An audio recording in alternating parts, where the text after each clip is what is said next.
Wel, ni newydd croes i'r ffin mewn I Loegr nawr. Mae'r gwartheg yn saff ar y lori gyda cwbl o frydwyr arall o Gorllewin Cymru. So mae'r gwartheg ar ei ffordd lan rhywle tu ôl I ni, ond I ni mynd lan yn y car nawr I mynd o flan nhw a lan I Carlail. Mae'n mynd I cymryd byti siarad fod 2-3 awr to, so mae bach o trip I fynd, ond edrych mlaen I weld beth sy'n mynd I fod na, a edrych mlaen at yr Open Day fory, a wedyn y siowan dydd Sadwrn.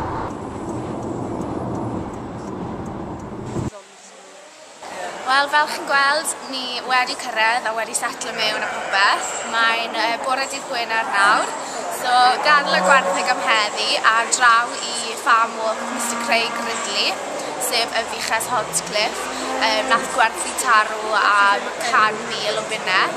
So, dyle fod yn eitha diddorol, ond hapus bod ni wedi cyrraedd yn saff a edrych mlaen at heddi nawr. Dwi yn y siar nawr a mae tua 30 o wahanol deirw mewn hyn, rhan fwyaf yn ifanc, a maen nhw gyd ar yr holter, so maen nhw gyd I cael ei hyfforddi, a maen nhw gyd yn edrych yn gyfforddus, a mae cwbl o stockbulls mae hefyd, a mae'r teirw ifanc I gyd yn lyflu, a mae un o Ffrainc maen nhw wedi prynu mewn yn ddiweddar hefyd.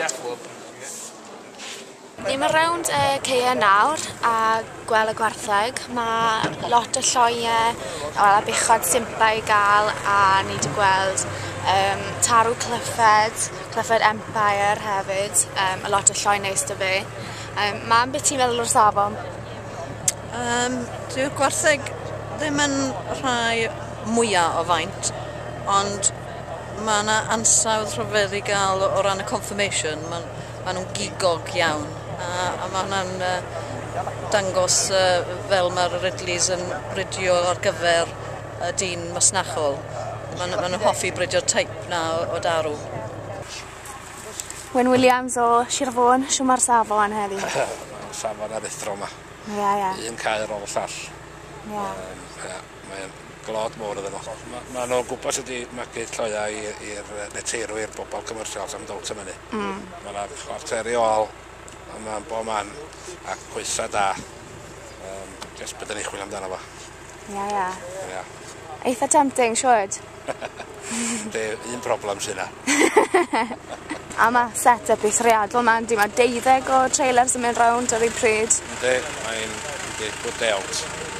I bob sy'n ei ddweud. Dyma Clifford ni, a parnoedd am 34,000 o guineas. Beth chi'n meddwl, Wyn? Da, dal iawn. Cheap. Mae'r arwerthiad beth I dechrau nawr, a fel chi'n gweld, mae fe yn llawn dop o bobl.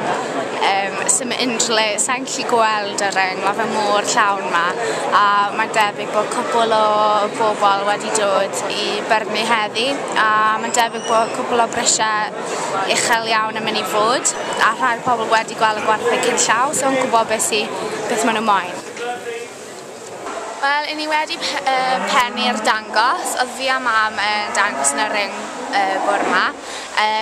Gath mam trydydd gyda'r treisiad sydd wedi brydio gytre, a ges I 6 gyda treisiad ni wedi prynu mewn o Greenwell yn Lloegr.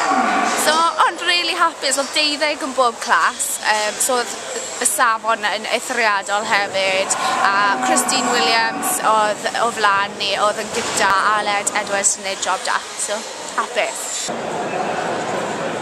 Lodge Fast Track yw'r enw.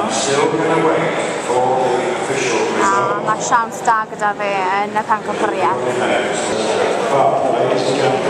We've got Fast Track, great by Christine Williams, and Sheffield Shropshire, by fantastic, takes the lead award in his class.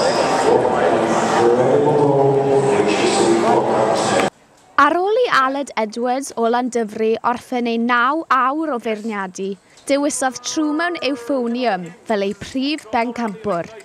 Treisiad 2009 yw hon allan o wylodge ffantastig, wedi dod o Iwerddon i'r sioe. Yn is-bencampwr oedd heffer arall, sef Withesdale Empress o'r un oedran ac eto yn un ffantastig.